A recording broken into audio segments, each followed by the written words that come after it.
You grew up in the 60s. 64. Born in 64. That was the time of the Cultural Revolution. Yeah, it was the end of the Cultural Revolution. It was, well, my grandfather was a tiny landlord, was considered, after liberation, was considered to be a bad guy. So I was, I know how tough it was when I was a kid. You tried to get into 3 colleges. Mm-hmm. Each time they rejected you. No, I tried. There's an examination that young people, if you want to go to university, you have to take the examinations. So I failed 3 times. Right. But a lot of fail. I failed for funny things that I failed a key primary school test for 2 times.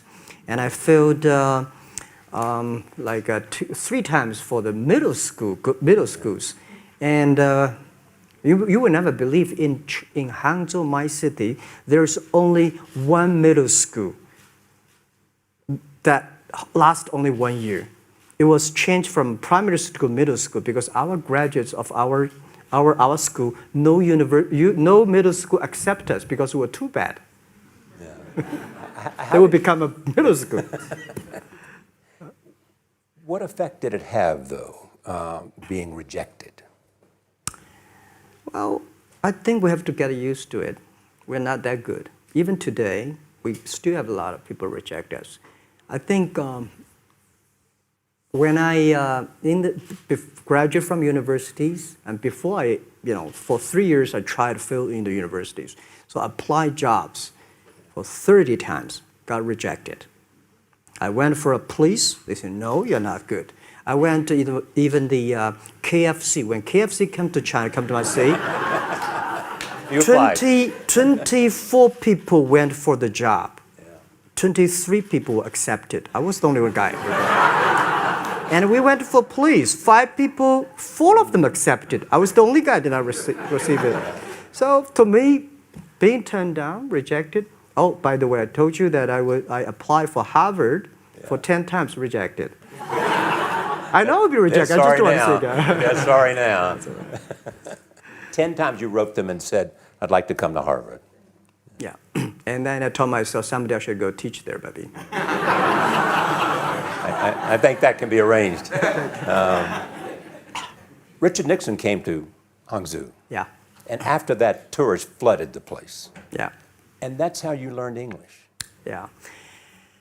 I really like I don't know why, at 12, 13 years old, that time I suddenly fell in love into the language, the English.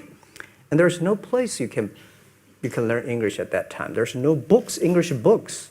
So I went to the Hangzhou Hotel, now called Hangzhou Shangri-La Hotel, because that was the hotel can receive the foreign visitors. So every morning for 9 years, I showed them around as a free guide, and they taught me English.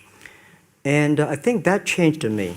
Today, I'm 100% made in China. I've never got a one-day train outside China. Yeah. And when people talk to me, say, Jack, how can you speak English like that? Why sometimes you talk like an Western guys?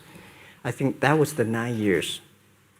These Western tourists opened my mind because everything they told me are so different from the things I learned from the schools and from my parents. So now I have a habit.